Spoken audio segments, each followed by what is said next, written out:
এসেছি, সবাই হেসেছে। তোর আগমনে আমার ধরাধামে খুশির জোয়ারে বন্যায় ভেসেছে। তুই আমার কাছে রবের দেয়া শ্রেষ্ঠ উপহার।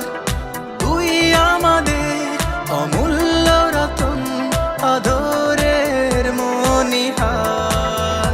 সব বাবারা যেমন ঠিক মায়ের